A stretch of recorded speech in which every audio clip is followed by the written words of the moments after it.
Hi పిల్లలు, ఎలా ఉన్నారు? ఈరోజు మనము ఆదరణ అభిమానము ఉన్న చోటికే జంతువులు వెళతాయని ఈ ఒక కథ మనము చెప్పుకుందాం. పూర్వకాలంలో చాకలివారు ఇంటింటికి వెళ్ళి బట్టలు సేకరించి తీసుకొని వచ్చి చెరువు దగ్గర ఉతికి ఇస్త్రీ చేసి ఎవరి బట్టలు వారికి అప్పచెప్పేవారు. వారు ఈ బట్టల మూటలు మోయడానికి గాడిదను ఉపయోగించుకునేవారు. ఇలా ఉండగా రాజయ్య అనే చాకలి ఒక గాడిదను తెచ్చుకొని తన పనులు చేసుకొనసాగాడు.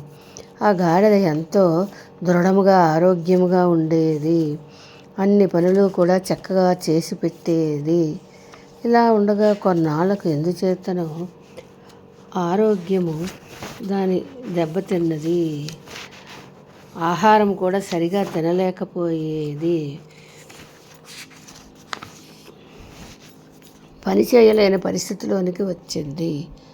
దాని పరిస్థితి గమనించిన చాకలివాడు దానిని మేపుట దండుగా అని భావించి దానిని ఇంటి నుండి బయటకు పంపించి వేశాడు.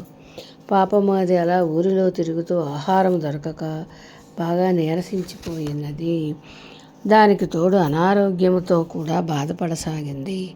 దాని పరిస్థితి గమనించి జాలిపడిన అదే ఊరిలోని కృష్ణయ్య అనే మరి ఒక చాకలి ఇంటికి తీసుకువచ్చి దానికి మంచి ఆహారము పెట్టసాగాడు. జాగ్రత్తగా చూసుకున్నాడు. మందులు కూడా ఇప్పించసాగాడు. క్రమముగా అతని పర్యవేక్షణలో ఆ గాడిద కోలుకోసాగింది. దాని ఆరోగ్యం కూడా బాగుపడింది. మునుపటి కంట దృఢముగా బలముగా తయారైనది. మన కృష్ణయ్య దానిని తన పనులకు వినియోగించుకునేవాడు. కొంతకాలమునకు ఇది గమనించాడు పాత చాకలి అయిన అప్పన్న. వెంటనే దానిని చూస్తున్న చాకలి ఇంటికి వెళ్ళాడు. ఇది నా గాడిద, నాకు ఇచ్చివేయి అన్నాడు. అదేమీ కుదరదు. నీవు వదిలివేసిన తరువాతే దానిని నేను తెచ్చుకొన్నాను. ఇప్పుడు ఇవ్వడము జరగదు అని చెప్పివేశాడు కృష్ణయ్య. ఈ మాటలు విన్న మొదటి చాకలి ఊరిలోని పెద్దల వద్దకు వెళ్ళి తగువు గురించి చెప్పాడు. మరునాడు వారు తగువు తీర్చడానికి సమావేశమయ్యారు. ఇద్దరు చాకలి వారు వచ్చారు. గాడిద నాదేనంటే నాదేనని ఇద్దరూ వాదించుకోసాగారు. పెద్దలకు తగువు ఎలా తీర్చాలో బోధపడలేదు. పెద్దలలో ఒక అతను వెంటనే ఇలా అన్నాడు. మీరిద్దరూ కొంత దూరంలో చెరక వైపు నిలబడండి. ఇద్దరూ గాడిదని పిలవండి. అది ఎవరి దగ్గరకు వస్తే వారు తీసుకొని వెళ్ళండి అని చెప్పారు. సరేనని వారు ఇద్దరు ఎదురెదురుగా కొంచెం దూరంలో నిలబడి గాడిదని రమ్మని పిలవసాగారు. గాడిద ఇద్దరిని గమనించింది.